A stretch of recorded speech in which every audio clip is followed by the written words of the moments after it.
Graça e paz, meus irmãos. Amém. Se você chegou aqui cansado, desanimado, que você saia daqui cheio do poder, da presença e do consolo do Espírito Santo.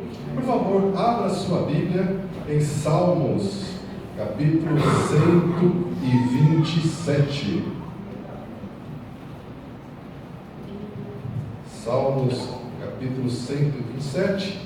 Enquanto você abre, eu vou dizendo da minha alegria de poder estar aqui em função das circunstâncias do dia a dia.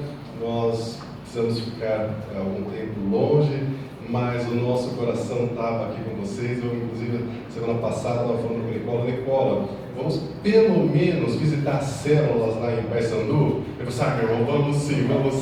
E na sequência a gente pôde vir aqui para o culto nessa noite. E eu, quando recebi a notícia, parecia criança quando recebe doce dos pais, né? Fiquei muito feliz. Então, glória a Deus por isso. É uma bênção estar com os irmãos. Que o Espírito Santo continue a capacitar os irmãos do louvor, por esse louvor abençoado, que nos leva até a presença do Pai e nos deixa tão repleto da própria presença do Senhor. Que Deus abençoe os irmãos do louvor. Salmo 127, versículo 1, diz o seguinte: Se o Senhor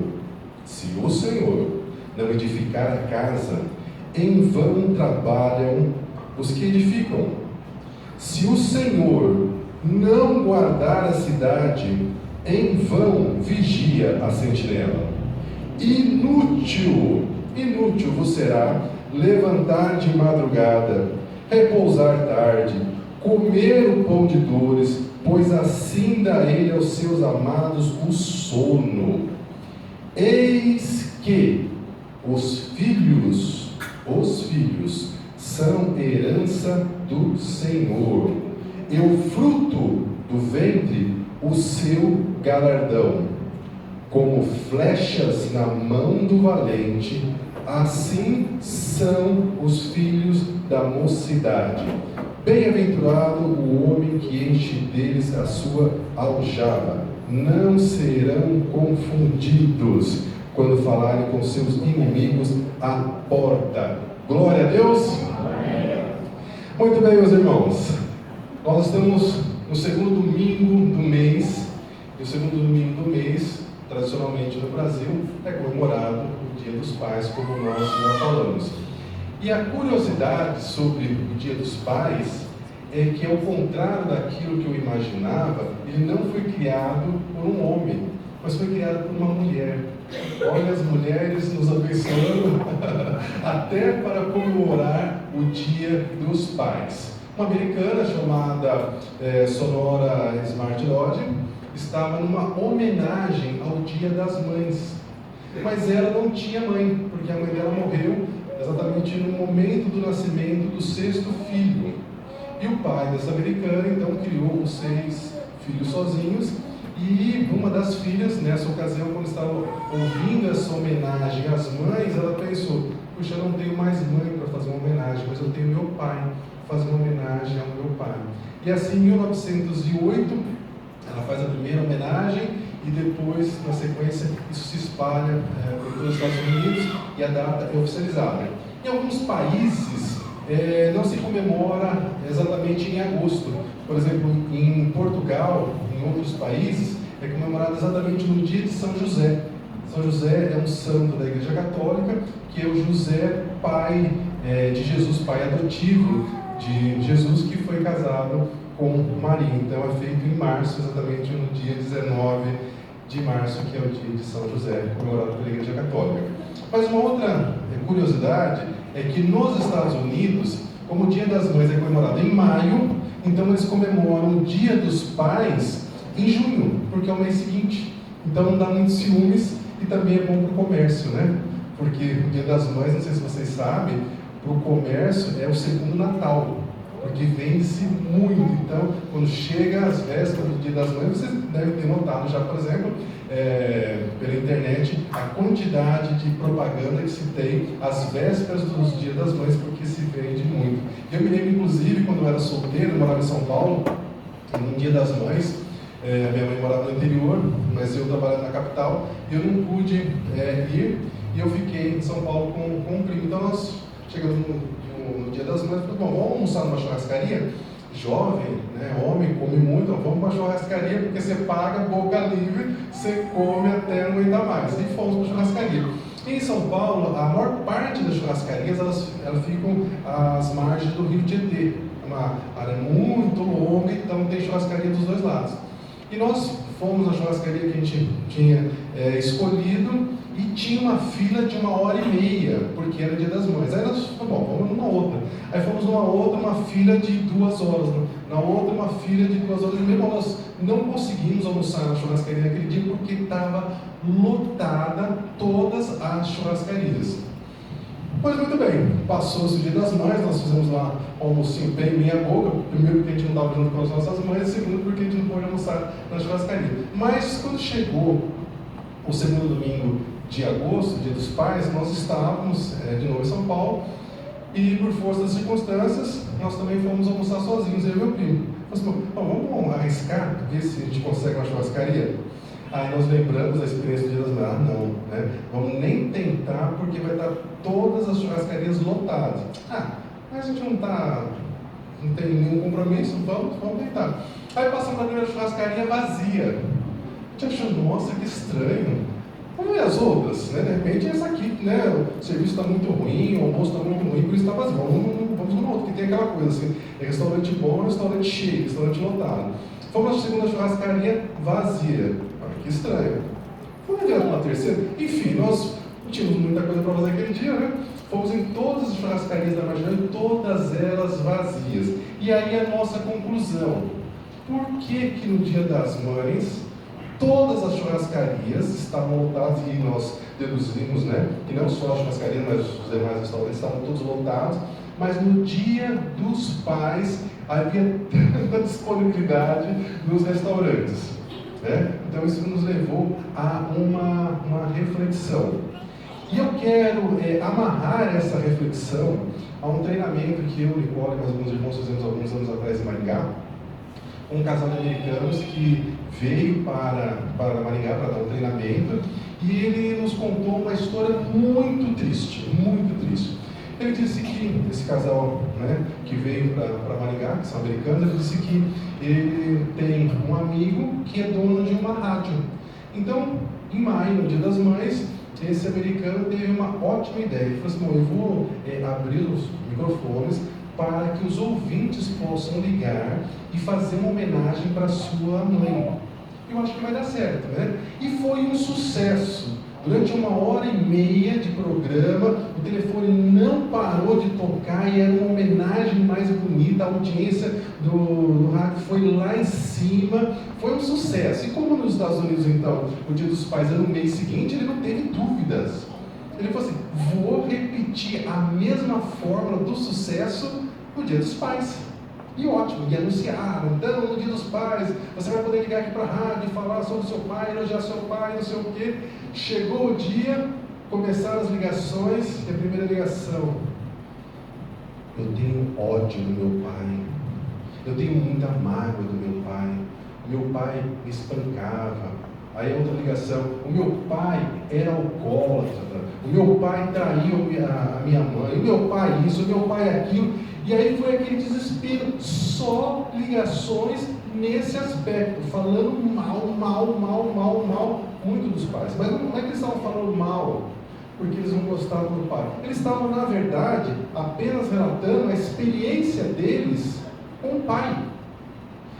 E quando finalmente terminou a programação no rádio, o dono daquela rádio deu graças a Deus, porque ele não via a hora de poder, né, acabar com aquilo. Eles chegaram à seguinte conclusão: de todas as ligações que eles receberam, apenas uma foi para elogiar de fato o pai.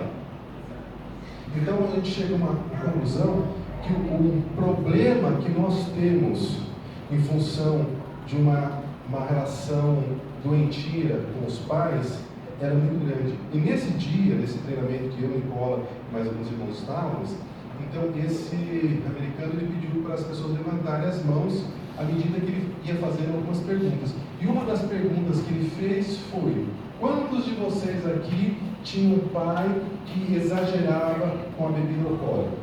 Aí ele pediu para levantar as mãos. E aí ele colocou as mãos um monte de gente. E eu não quero pedir para vocês levantarem as mãos para que vocês não se sintam constrangidos. E ele fez as perguntas que foram faladas, né?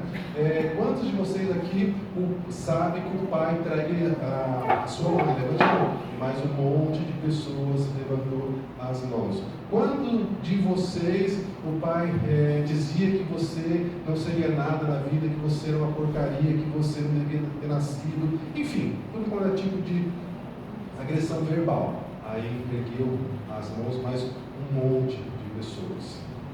E aí talvez você diga assim: ah, mas isso é coisa pra gente fraca. Isso é coisa pra gente fraca, porque não tem que dar bola para isso, tem que tocar a vida para frente e tem que ser forte. Será, meus irmãos? Porque cada pessoa é de um jeito. Cada pessoa é de um jeito. Eu fui criado sem pai.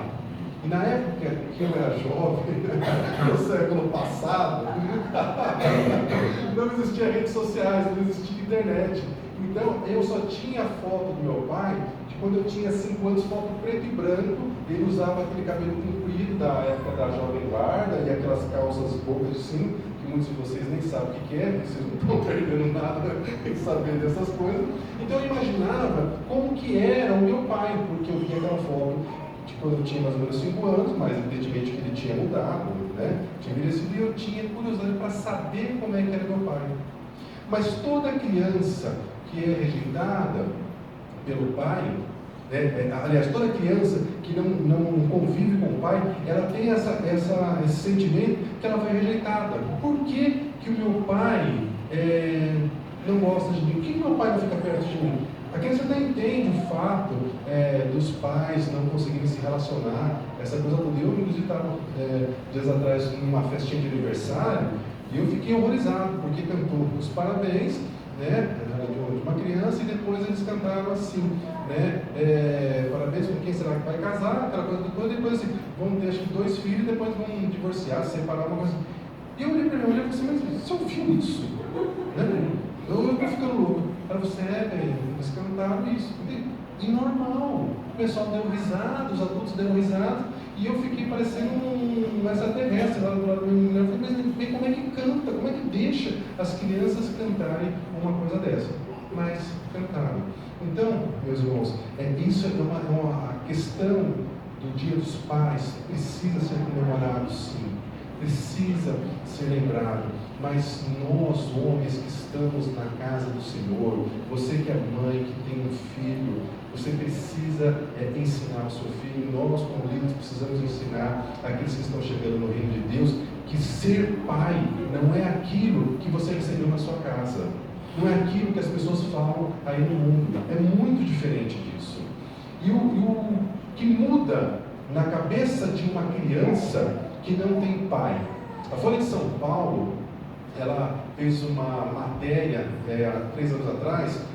Eles fizeram uma pesquisa sobre jovens que cometeram delitos, jovens de 12 a 18 anos. E sabe qual foi a conclusão que eles chegaram? Que de cada 3 menores presos, 2 deles não tinha pai e nenhum contato com o pai. Então a pergunta dos especialistas, dos pesquisadores era: é impossível não associar, analisar, amarrar a situação que a falta de pai levou essas crianças para o crime. Porque se tivesse pai, seria diferente. Mas eu estou falando também de pai que é presente. Porque tem pai que está na casa, que está na família, mas ele é uma peça decorativa. E aí nós temos um outro problema, porque nós que somos mais velhos, nós viemos de uma situação que o pai era um carrasco, era um autoritário. Tudo tinha que ser do jeito dele, como ele queria. Quando ele chegava em casa, todo mundo ficava com medo.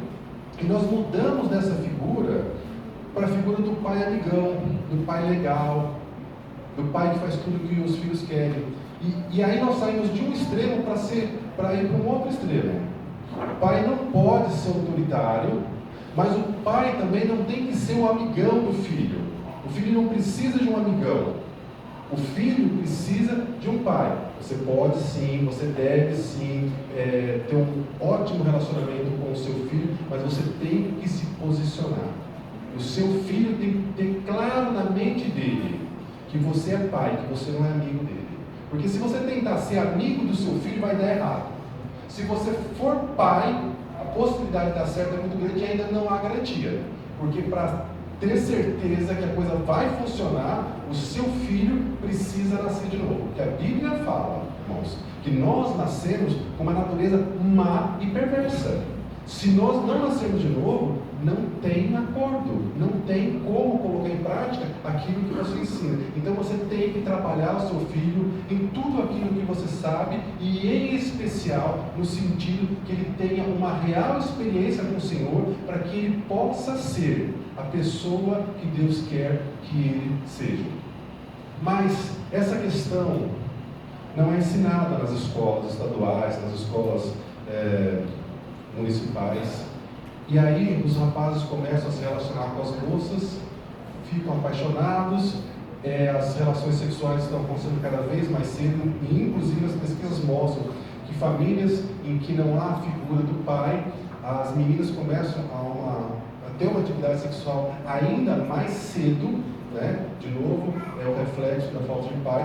Mas uma das coisas que é muito comum, que todos vocês sabem, é que a moça engravida, a namorada engravida, e o rapaz some.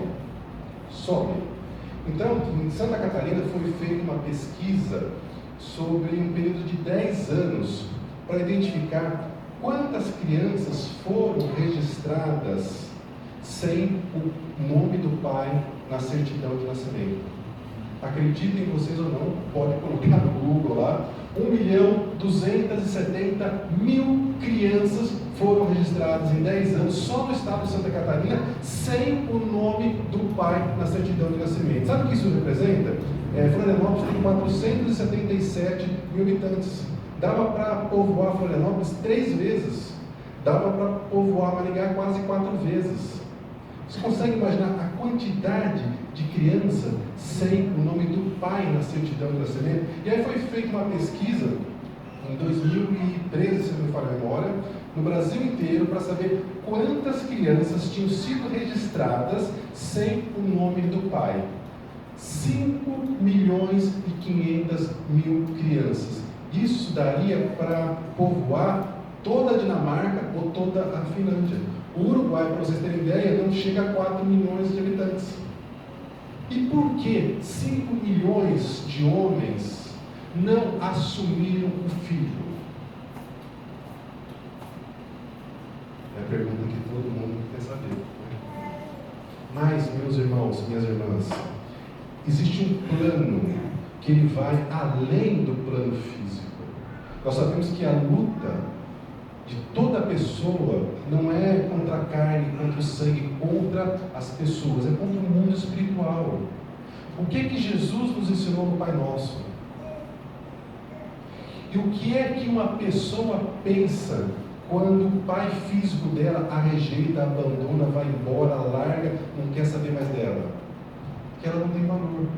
E aí com isso Satanás consegue fazer com que essa pessoa não consiga se relacionar com Deus.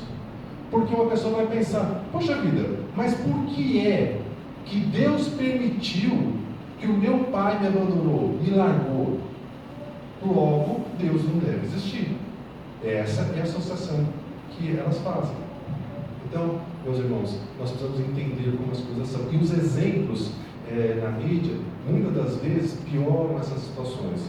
Eu por exemplo, eu sou da época em que o Pelé era o rei do futebol, né? E era muito aclamado, era um exemplo, e eu gostava muito do Pelé, até que estourou na mídia que ele tinha uma filha em Santos, e ele não reconheceu a filha, e a filha entrou na justiça, ganhou, né? Foi feito o DNA, provou que ela era filha do Pelé, e na sequência ela descobriu que ela tinha um câncer desses fulminantes, e ela então chegou naquela situação, como é que funciona? Infelizmente, não há mais o que fazer, né? Você vai a óbito, né? Em outras palavras, você vai morrer. E ela então, no hospital, ela disse que o sonho dela era poder falar com o pai dela, né? E aí, né, fizeram toda uma campanha, tudo mais, para falar com o Pelé. Olha, Pelé, a sua filha, chamava-se Sandra, né? Ela está para morrer, está no hospital lá, e ela disse que ela queria falar com você antes de morrer. Sabe o que ele fez? Ignorou. Não foi. Ele não foi ao hospital, não foi depois do velório quando ela morreu, não foi no enterro, e me disseram que ele mandou uma coroa de flores das empresas Pelé. Não, acabou o Pelé naquele instante para mim. Porque eu fui criado sem pai, eu sei o que é isso. Mas em compensação, reza a lenda, não sei se é verdade ou não, que o cantor Roberto Carlos teve muitos filhos nesse mundo. Não sei se é verdade.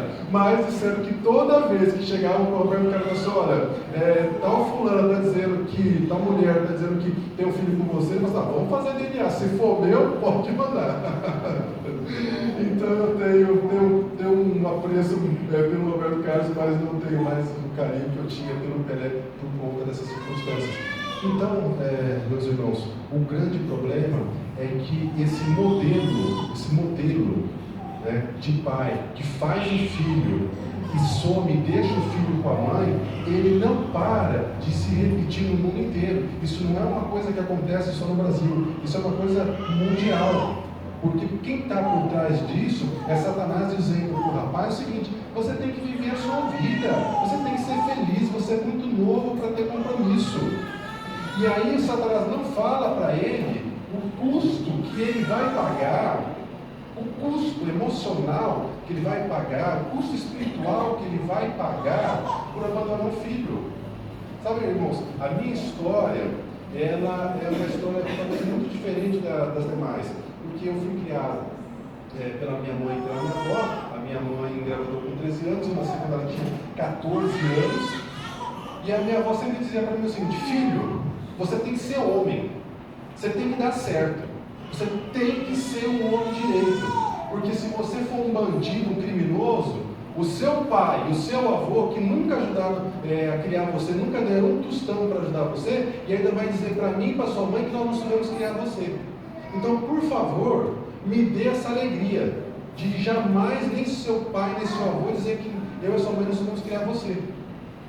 E eu, pela misericórdia do Senhor, né, conheci a Jesus com os meus 18 anos e transformou a minha vida. E por circunstâncias, né, diversas, o meu pai se casou de novo, etc e tal. E quando eu tinha 21 para 22 anos, meu pai ficou muito doente, descobriu que a esposa dele estava num outro relacionamento enquanto ele, né, ficou doente, e por fim ela pediu um divórcio. E o meu pai, sem ter uma outra pessoa, pediu para que eu fosse morar com ele para ajudá-lo naquele momento de dificuldade. E eu falei para minha mãe: olha, eu não tenho afinidade nenhuma, necessidade nenhuma de ir, eu não preciso ir. Eu sinto que eu não preciso ir, eu não tenho nenhum compromisso com meu pai, eu não preciso, eu não devo isso a ele, né? Aí minha mãe virou para mim e falou assim: filho, vai para ele entender o que ele perdeu todos esses anos. Eu não entendi muito aquilo, né? Porque eu era jovem e tal, né? E eu peguei e fui, né, para ajudar meu pai.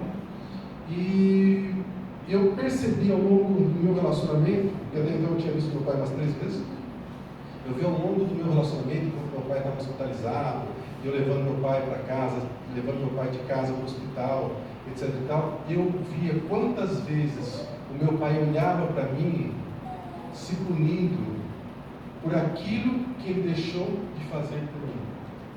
Porque hoje o rapaz está lá jovem, todo jovem é bonito, embora ele não saiba que ele é bonito, né, pastora Yolanda? Todo jovem é bonito, seja homem, seja moça, é bonito, ele não sabe o que é chegar a uma certa idade, mas Vocês vão descobrir. Todo jovem é bonito, é forte, tem muito vigor, acha que vai ficar assim para sempre. Mas a gente não sabe o dia de amanhã. E eu via nos olhos do meu pai o arrependimento que ele tinha por nunca ter estado ao meu lado quando eu precisei. Mas aí quando ele precisava, eu estava lá. Irmãos, dava para ver o tanto que ele se punia por aquilo, mas não tem como voltar atrás. Não dá para você voltar atrás. E Deus, irmãos, Ele é muito claro. Ai daqueles que mexem com os seus pequeninos, que traz escândalo. Deus não vai cobrar você pelo tanto de dinheiro que você tem. Deus não vai cobrar você pelo sucesso que você é com os seus amigos, nos seus negócios. Deus não vai cobrar isso. Deus vai cobrar sua família.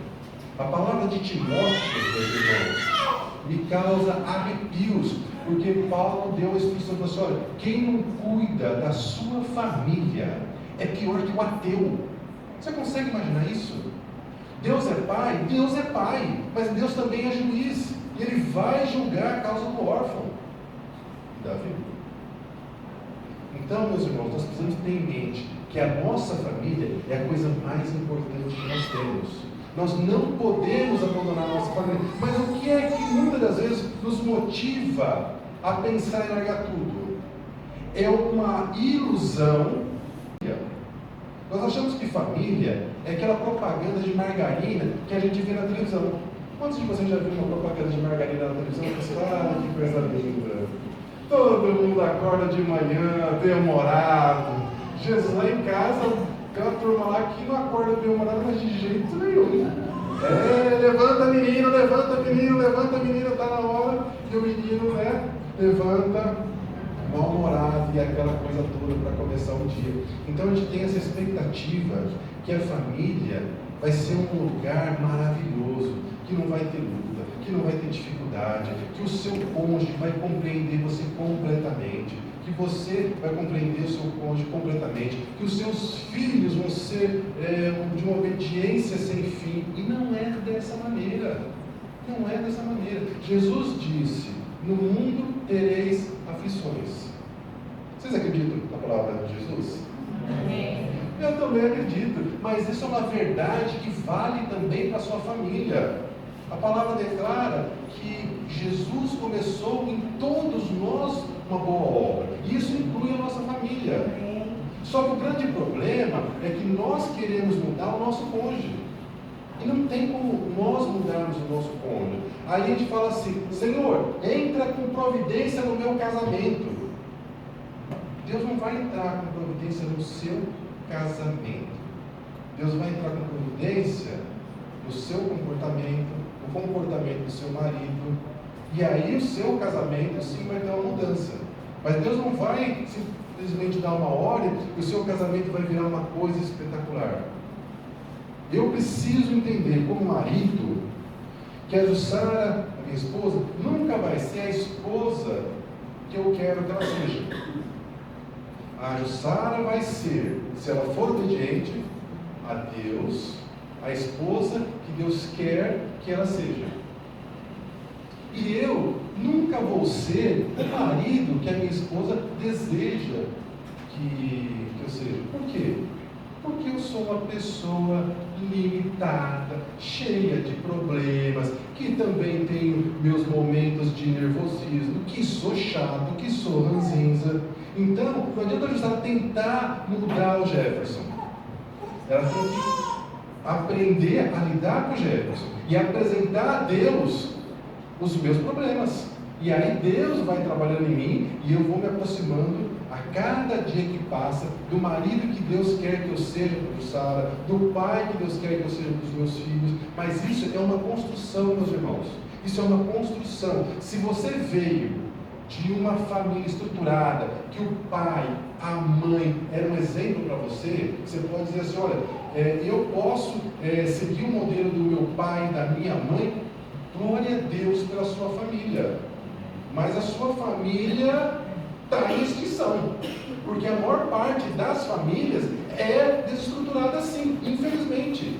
Só que a boa notícia, meu irmão e minha irmã, que no reino de Deus, o pior marido do mundo pode se transformar no melhor marido do mundo. O pior pai do mundo pode se transformar no melhor pai do mundo. A pior esposa do mundo pode se transformar na melhor esposa do mundo. Porque ela vai se sujeitar a fazer a vontade de Deus, a viver nos padrões de Deus, a viver do jeito de Deus, não a viver do jeito que eu quero, do jeito que ela quer, do jeito que você quer.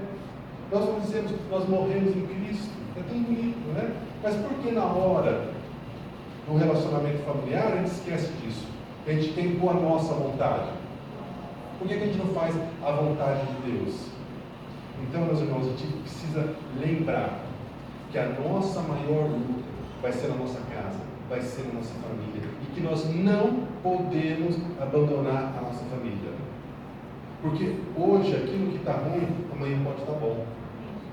Aquilo que hoje é motivo de preocupação para você, amanhã vai ser motivo de testemunho, para você poder dizer: Deus fez um milagre na minha vida, eu já não acreditava que tal coisa poderia ser possível, e Deus fez, e Deus reverteu, porque Deus quer o seu melhor. E talvez, meu irmão e minha irmã, muitos dos seus comportamentos, das suas atitudes, das suas reações, da sua maneira de pensar, infelizmente, vem de uma influência do seu pai. Pense um pouquinho, o que é que tem do seu pai na sua vida, do seu comportamento? Que às vezes a gente é mais parecido com as pessoas da nossa família que a gente gostaria de admitir. Às vezes a gente fala mal de determinada pessoa da nossa família, a gente é exatamente igual. Exatamente igual. A maneira de se portar, de tratar com as pessoas, de julgar as pessoas, de exigir das pessoas, de apontar o dedo das pessoas. Mas Deus quer fazer uma mudança em nós. A boa notícia é que Deus é que sabe os planos, os pensamentos que Ele tem para nós. E Deus pode fazer um milagre na sua vida hoje. Você pode voltar para a sua casa hoje com um novo coração, com uma nova esperança, sabendo que Deus vai fazer aquilo que você já tinha perdido a esperança de realizar, de ver acontecer. Porque Deus ama você, Deus nunca te abandonou. Por mais que o seu pai tenha maltratado você, tenha dito que você não tinha chance de vida, que você não ia ser nada na vida, Deus tem o melhor para você na sua casa. Mas a pergunta é: você está disposto a abrir mão do seu jeito de viver para viver ao jeito de Deus? Porque se você estiver disposto, tenha certeza que o milagre vai acontecer na sua vida. Mas, meu irmão, minha irmã, se você insistir a viver do seu jeito, o que você pode esperar de Deus? Quem quer Senhor? Você ou Deus? Quem é que tem que ceder? Você ou Deus? Então, nessa noite, dia dos pais, que o Senhor, do Espírito Santo, traga a sua mente, em especial agora a vocês, mulheres.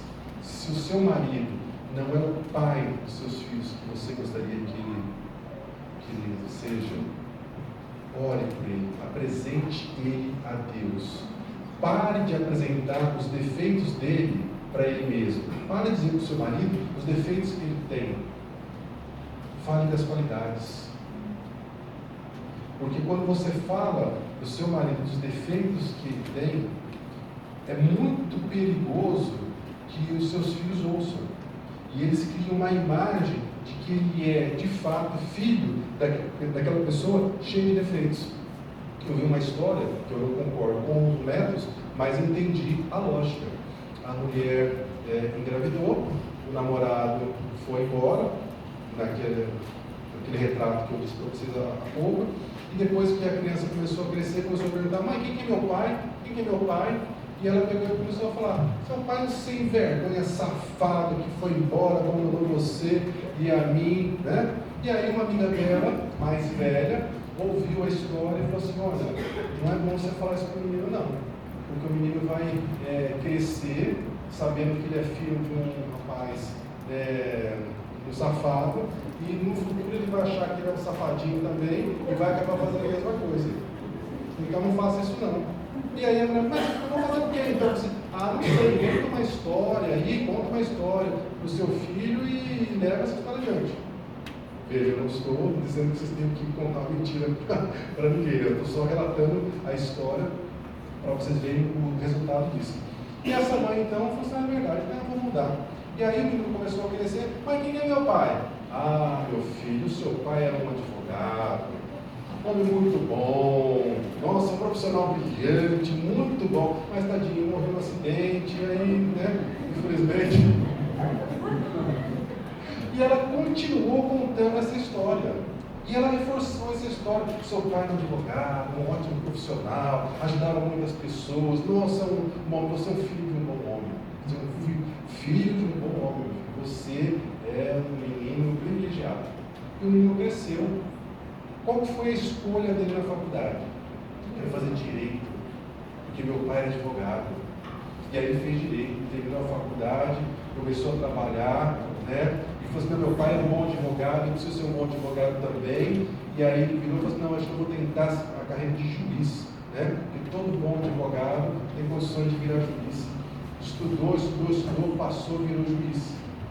E aí, depois de muitos anos, a mulher que deu esse conselho, sem saber o que ia acontecer com a história, encontrou com essa amiga: nossa, que bom ver você, não sei o que, e tudo mais, coisa parecida, né? Como é que está a vida? Aquelas perguntas que se faz.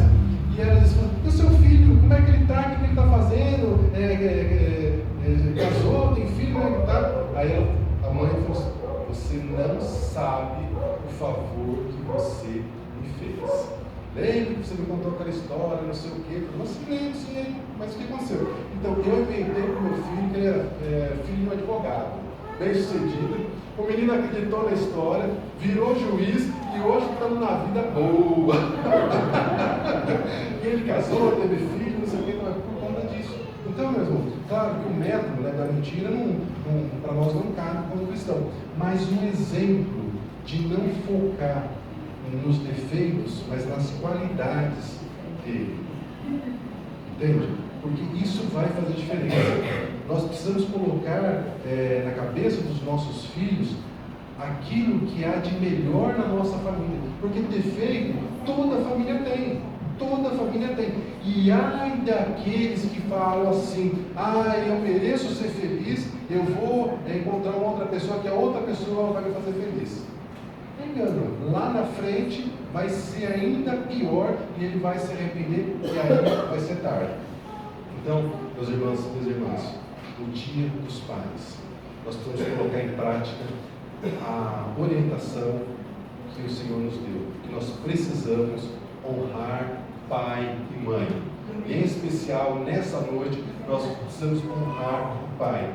Então, se você tem uma história de filho que o seu pai não merece honra, que você talvez não tenha perdoado seu pai, nós vamos fazer nessa noite uma oração de perdão, para que você possa perdoar o seu pai. E se você ainda não está preparada para perdoar o seu pai, eu quero fazer um convite para que você lembre das palavras de Jesus, que diz que a boca fala do que está cheio no coração.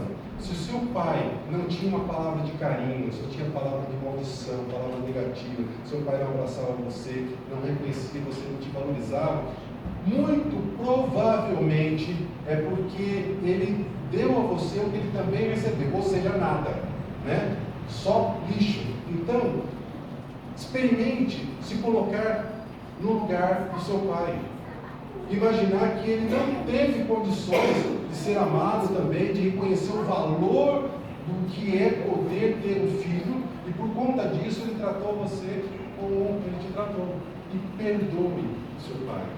Você vai perceber o peso que vai sair das suas costas. Talvez um peso que você já está até acostumado, que você já nem percebe que ele está aí, mas ele está te curvando, está te levando para baixo. E aí você vai ser uma outra pessoa, uma pessoa mais leve, mais alegre, mais feliz, que vai ver melhor as qualidades das pessoas, em especial das pessoas que estão ao seu redor. Amém? Então, não quero convidar vocês a ficarem de pé, quero convidar os irmãos do louvor para vir à frente e pedir que você feche os seus olhos e que por alguns instantes você lembre das palavras de Jesus, que disse que a boca fala daquilo que está cheio o coração. Se o seu pai dizia palavras para você que não era aquilo que você queria ouvir, é porque certamente ele não recebeu a instrução, o amor, o carinho que ele precisava. E por isso ele também não soube dar a você esse carinho. Feche seus olhos e vamos orar ao Senhor.